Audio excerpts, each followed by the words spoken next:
There may have been a basketball game tonight, and sure, the Sacramento Kings did win that basketball game, but the storylines this evening were dominated by rumors connecting Pascal Siakam to the Sacramento Kings, and then, right before game time, disconnecting Siakam from the Sacramento Kings. We'll talk about the trade rumors surrounding the Kings and Raptors as the Kings light the beam for the 21st time right here on Locked On Kings.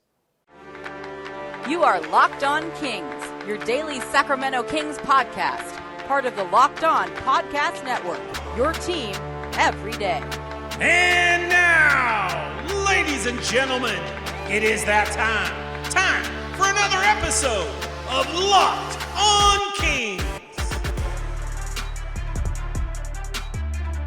Hello and welcome into Locked On Kings, your podcast hub for Sacramento Kings coverage all season long. Today's episode is brought to you by FanDuel. Make every moment more. Right now, new customers get $150 in bonus bets with any winning $5 moneyline bet. That's $150 if your team wins. Visit FanDuel.com/LockedOn to learn more. My name is Matt George. I have the privilege of being your host here. I'm a Sacramento sports anchor and reporter for ABC 10 News. And full transparency, I have no idea how long this podcast is going to be because I'm on very low battery life for my camera at this point. So we're going to go until either the battery cuts out or we actually get through everything that needs to be discussed on tonight's podcast. And even though there was a game tonight, and yes, the Kings defeated the Raptors 135-130, everybody is talking about what was happening in the buildup to this game. It became what went from like a small little spark and ember at the beginning of the day of the Sacramento Kings and interest in Pascal Siakam and conversations that we've been having for the better part of a year. The Kings have had interest in a couple players with the Toronto Raptors, OG Anunoby being one of them. Well, OG was traded not too long ago to the New York Knicks. So the other player that the Kings have had interest in is Pascal Siakam. Well, it turns out that the Toronto Raptors front office is with the team on this road trip.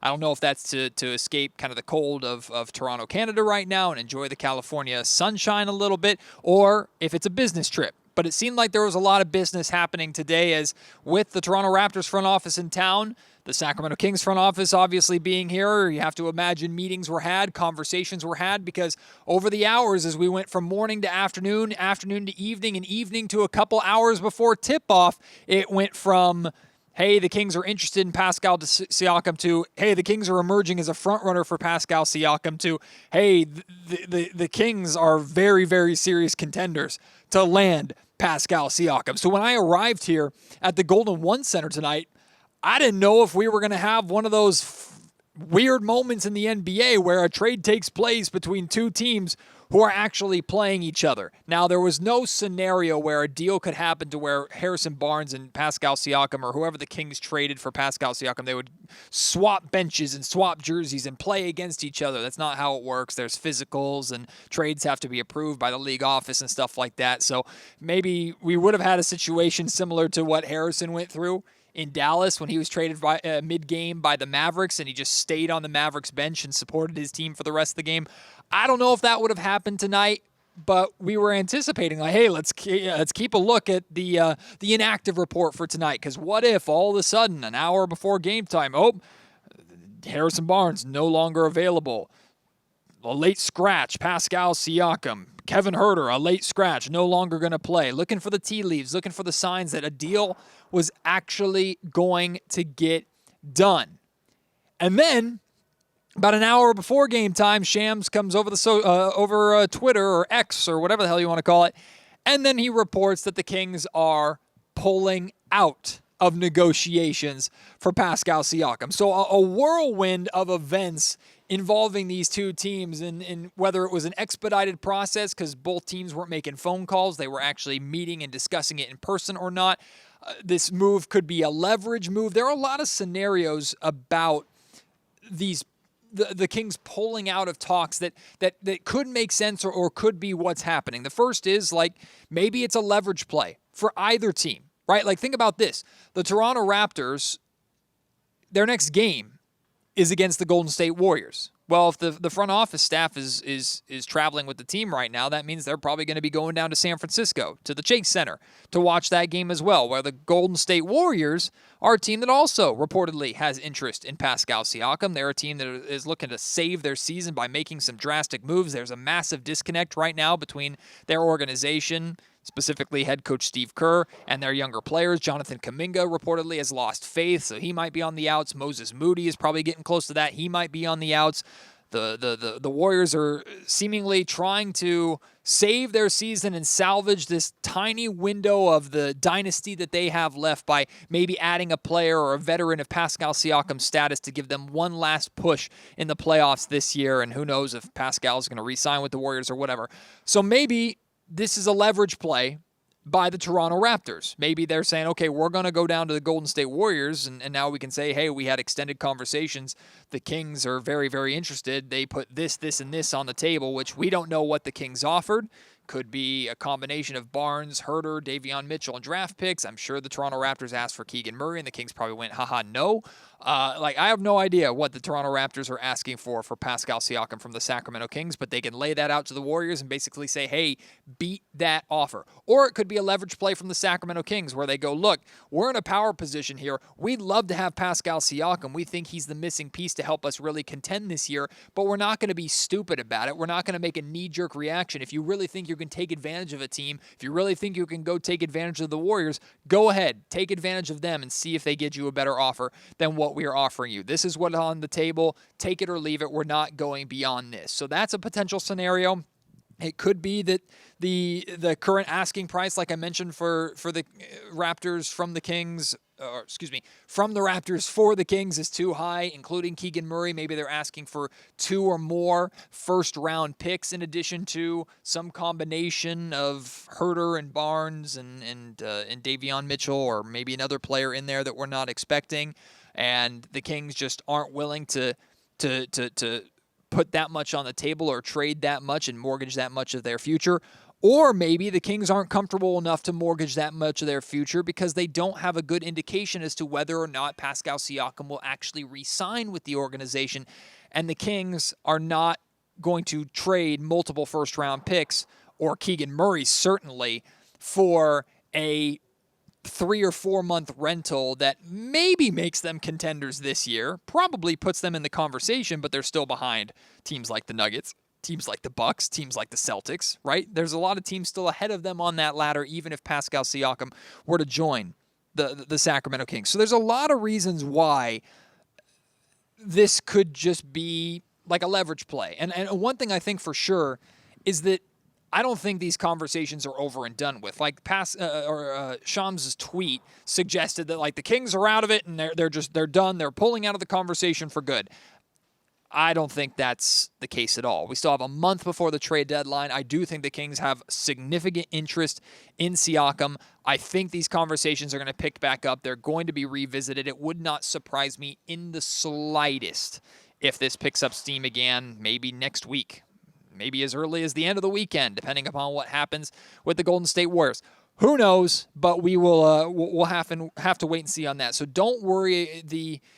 As much as we like to have fun about the Pascal Siakam era being over in Sacramento before it even began, I still think there's a very, very good chance that the Kings are firmly in the hunt for Siakam, because the Raptors clearly are ready to move him. They're trying to move him. They're trying to, it sounds like, get this deal done before the trade deadline, not on or at the trade deadline. But time is still, as of right now, on the side of the Kings or on the side of the Raptors, and whoever wants to be the most patient and find the right deal. So that's where I think we got to probably today. Probably there was good discussions had. There was probably the framework of a deal. There's probably disagreements fundamentally in certain areas, and the Kings just said, look, this is as far as we're going to go. We're not budging past this point. We're stopping here. Or some people are speculating, hey, this could be a ploy by the Raptors, that they've leaked that the Sacramento Kings are pulling out of the sweepstakes for some reason, maybe to motivate. I have no idea.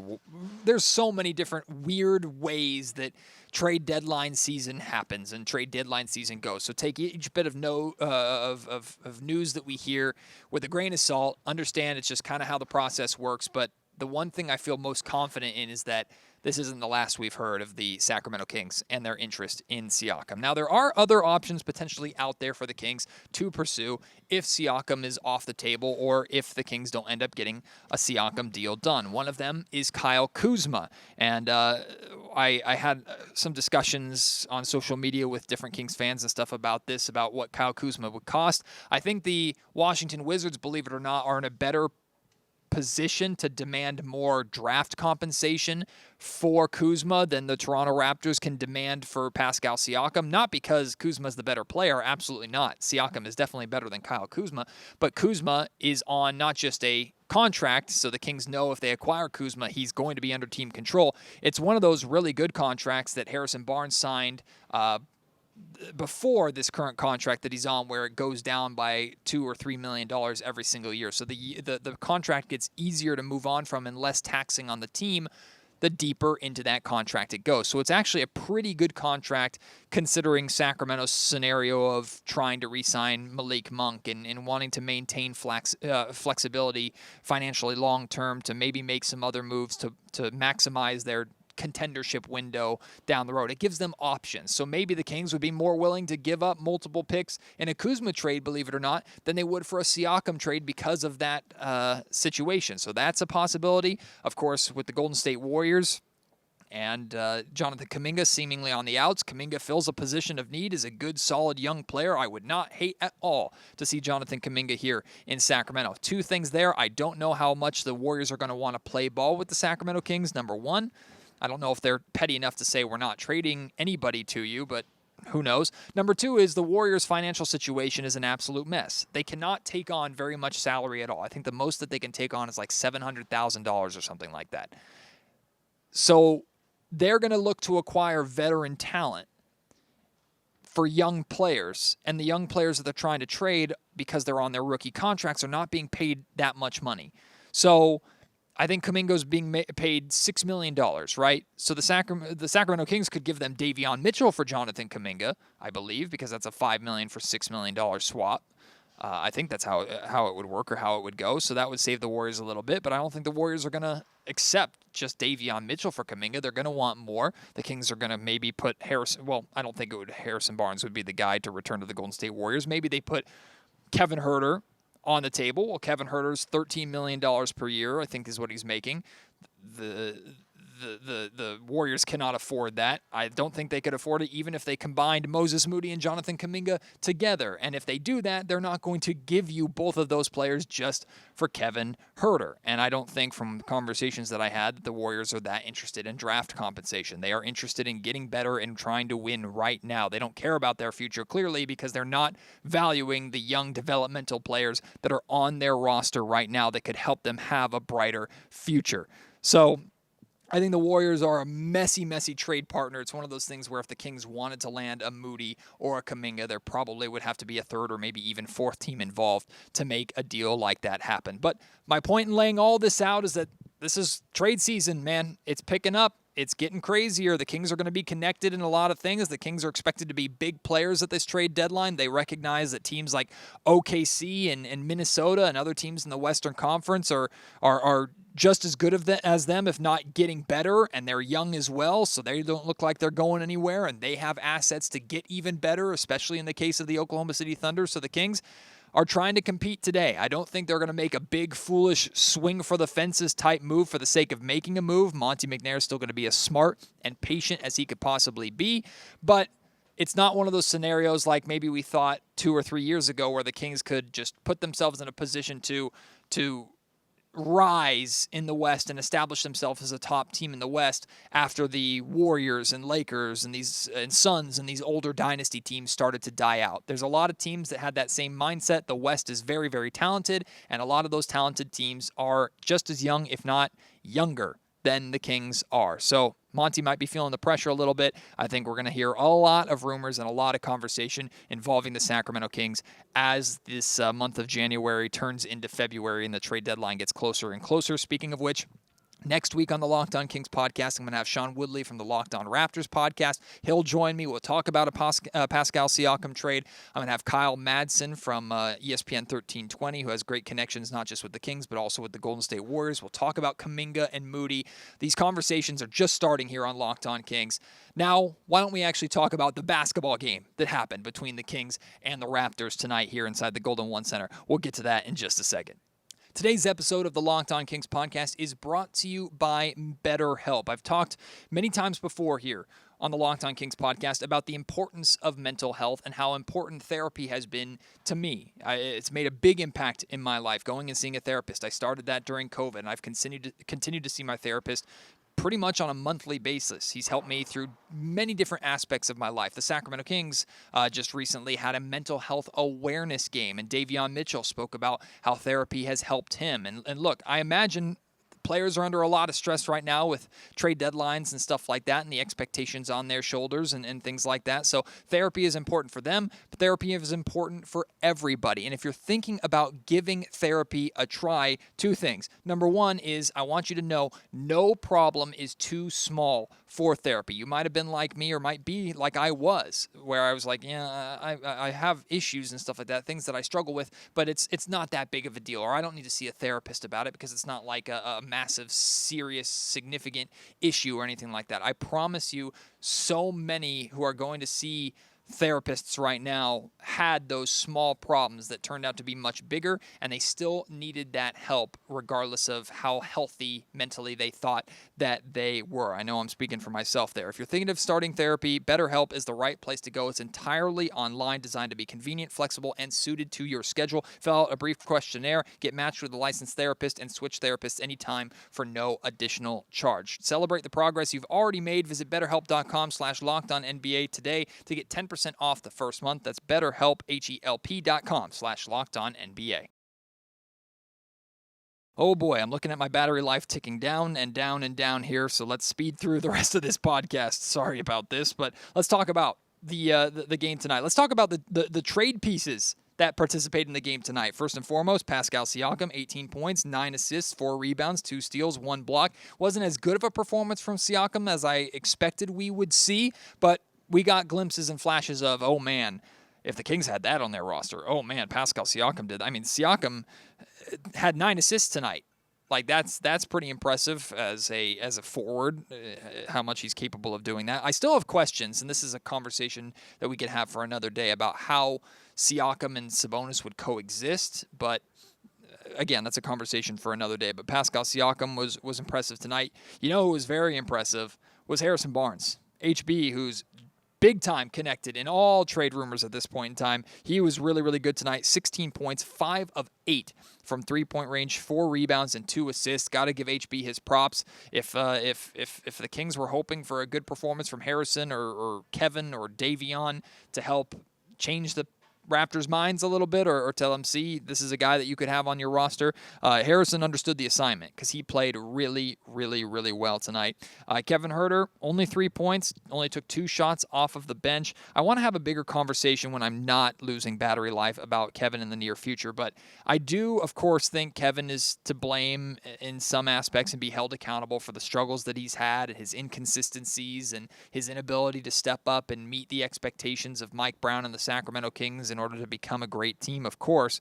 But I also do think that the Sacramento Kings have failed him in a little bit to not necessarily put him in a position to succeed. I also think that, believe it or not, De'Aaron Fox and his emergence as a three-point threat, that might have hurt Huerter more than anything else with his future with the Sacramento Kings going forward. That's another conversation for another day. Kevin tonight, again, 3 points, 1 of 2 from the field, 2 rebounds, 3 assists. I actually thought that Kevin made a lot of really good passes and a lot of really good plays offensively to get his teammates involved when he was playing, so I wanted to make sure to give him credit there. And then Davion Mitchell tonight, 7 points, 3 of 8 from the field, 2 assists. I thought Davion Mitchell made a lot of really smart basketball plays tonight. Like he had a moment where he made the absolute perfect decision to on the fast break. It looked like the Kings were going to settle into their half-court offense. He kind of reset, and I think Pascal Siakam, or a bigger player, was guarding him, and he just used that burst of speed to get right by and get a nice layup at the rim before the defense and the offense could get set. Just a really good like burst type play from Davion, who has great speed, but it was just the right kind of a veteran guard decision there to attack the basket and recognize the defense kind of on their heels a little bit. He made great decisions about getting his teammates involved, even though he didn't shoot the best from the field. He was taking good shots, taking open shots. I really liked what we saw from Davion Mitchell tonight. It was a great team effort overall from the Sacramento Kings. They got 7 players finishing in double-figure scoring. Of course, let's talk about Domantas Sabonis. 24 points, 15 rebounds, 11 assists. Guys, this is his 6th triple-double in the last 10 games.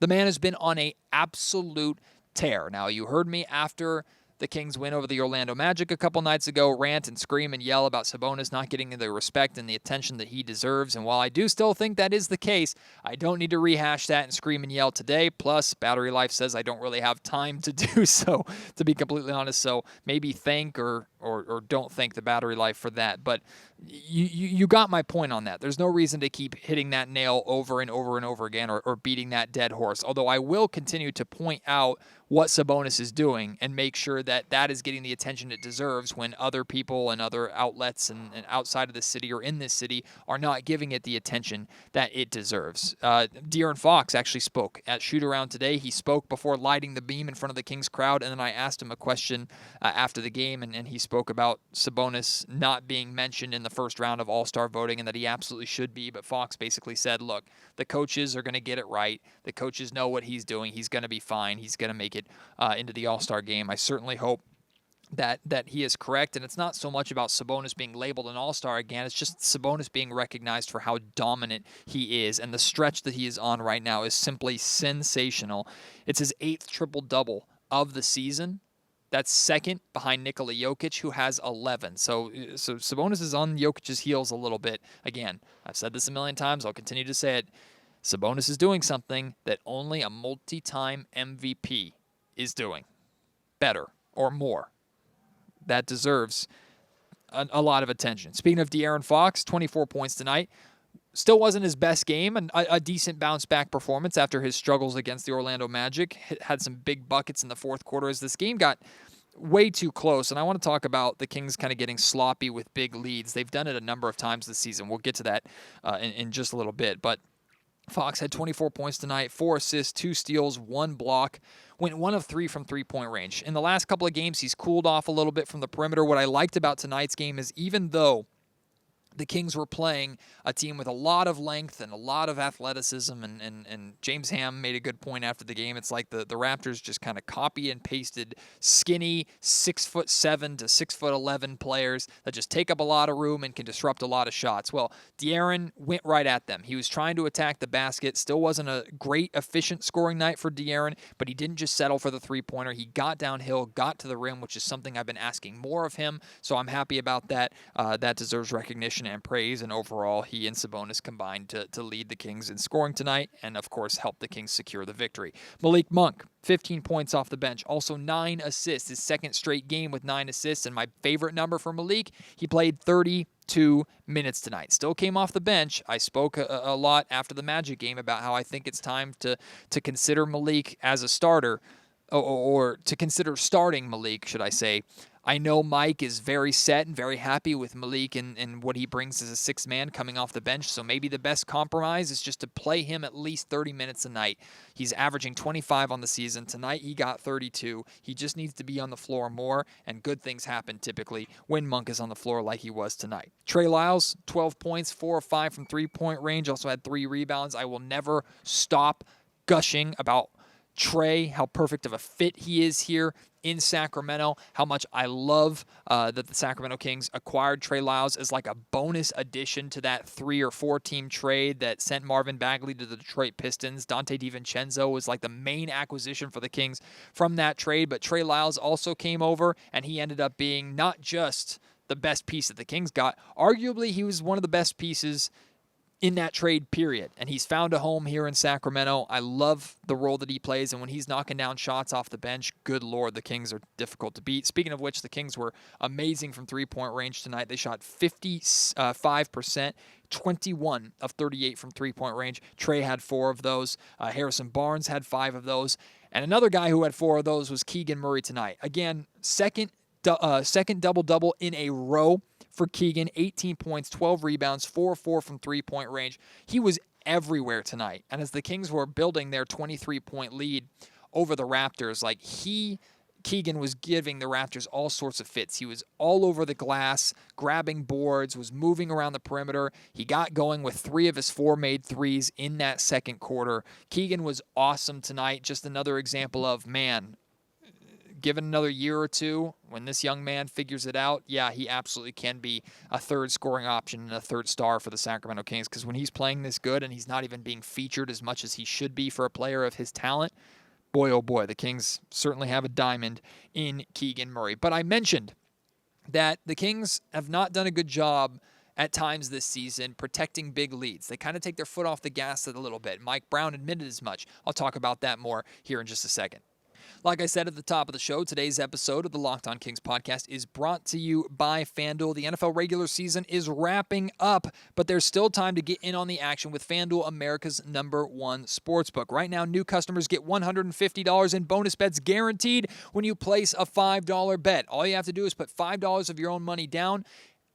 If you win that bet, whatever you put it on, hey, you're already in the green, and here's $150 in bonus bets. But if you lose, no worries. Here's $150 for you to make that money back and then some to continue to have fun and play on FanDuel on the just so many different ways that you can play. You get that $150 in bonus bets, win or lose, so you can use that on live same-game parlays. Find bets in their new Explore tab. You can make a parlay in the Parlay Hub, which is the best way to find popular parlays that a lot of the experts out there are playing. And there's so many different ways, in addition to that you can play on FanDuel. Go to FanDuel.com/lockedon. Make your first bet a layup. FanDuel, official partner of the NFL. Of course, the Sacramento Kings have had issues this season with falling into big holes. When they've lost, majority of the time that they've lost this season, they've lost big, right? That's a conversation that we've had a lot here on Locked On Kings. But I don't know the exact number of games, but there's also been a fair few times that the Kings, especially at home, have had double-digit leads and big double-digit leads. Like tonight was a 23-point lead, and they just take their foot off the gas. Now, I understand that the NBA is a game of runs, right? Other teams are going to make their runs, and this Raptors team, credit to them, they did not quit. They started hitting shots. They outscored the Kings 73-58 in the second half to have a chance to actually steal this game in the fourth quarter. It got way too close for comfort. But the Kings, I would like to see this team do a better job of closing out games where they're in the lead. They've done so a couple of times this season, and they've also done a couple times this year. They've done well to battle back from big leads. So it's definitely possible. A lot of teams can do it in the modern era with so much scoring. But part of the Raptors' comeback tonight was that the Sacramento Kings, who were playing so well and were getting up and down the floor and were crashing the offensive glass, they just kind of took their foot off the gas a little bit, and they allowed the Raptors to get comfortable, kind of get some rhythm, and get themselves back into this game. Especially on your home floor, I would like to see the Kings, if you're up by 23, hey, dominate, step on throats, and make sure you end this game before it even gets into the fourth quarter or deep into the fourth quarter. That's something the Kings could have done tonight that I think they should do better over the course of the season. But I also think part of that is, as much as this time of year is trade season, we're also getting into that point of the year where we're past Christmas. Now we're starting to get into the dog days, right? The grind. We're fastly approaching the midway point of the season in terms of 41 of 82 games. We're getting very close. The Kings are 21-13 now. That means, of course, they've played 34 games. So we're getting close to that midway point. This is that grind part of the season where you really see what a team's worth. And maybe that grind sometimes it makes it inviting for when you have a big lead, you kind of rest and take it easy a little bit and try and keep a little bit in the tank, and other teams can take advantage of that. I actually asked Mike Brown about that after the game, asked him how great teams handle this grind, dog days part of the season. Here's what he said. Mike, in addition to this time of the year being kind of labeled as trade season, this is also kind of like that dog days of the season type year where everything's settled in and you're kind of in the trenches a little bit. Yeah. In your assessment, just with the teams that you've worked with, how do the best teams handle this stretch of the season when it gets to that grind? That's a great question. They usually, those teams have the ability to take it to another level. Not drastically or dramatically, however you want to call it, but you could just feel those teams tighten up on both sides of the ball just enough to where they could sustain a punch or two, especially if there's a gap in the lead, they can sustain a punch or two from the other team to where the other team knows, okay, this is too hard. We're just going to move on to the next one. And having that feel, that understanding as a group is something that we're searching for right now. You know, we're talented enough, skilled enough to get the win, but can we sustain, if we're up, can we sustain a punch and then a second punch in the second half with some sense of urgency by trying to play the right way and being physical and all that other stuff while getting stops and still getting out and running and having fun on the offensive end of the floor. And that's I think we can, but we have to obviously show it. Well, the Sacramento Kings have one game left on this homestand. They're 2-1 so far. The only issue is that game is against the New Orleans Pelicans, who the Kings have lost to, if you include the in-season tournament, 3 times already this season. It's been a dreadful matchup for Sacramento. I think Zion got hurt tonight. I don't know if he's going to be available or not. It's a Sunday matinee game, I think a 3 o'clock tip-off or something like that, so who knows if he's going to be playing or not. But even if he doesn't play, Brandon Ingram, CJ McCollum, there's so many pieces on that team that give the Kings problems. I would love to see Sacramento find a way to end this homestand with a victory, bounce back, and figure out how to top the New Orleans Pelicans, but it's going to be a tough test for them. So we'll see how they do on Sunday. Then after that, they go on a 5-game road trip. So, hey, enjoy being home in your own beds for a while, or while it lasts, Kings, because after that, 5-game road trip, then they're back home for like 2 or 3 games, and then they have a 7-game road trip. So coming up here the rest of January and into February as we get closer to the trade deadline, the Kings are not going to be here. They're going to be on the road a lot. Of course, for Sunday's game, I'll be here inside the Golden One Center. We'll have a post-game podcast for you. If you're coming to the game, please come by and say hi. I'm usually at the top of section 105, which is the media seating area. Hit me up on social media or email me and let me know that you're coming. Would love to schedule a time or set up an ability to meet you and say hi.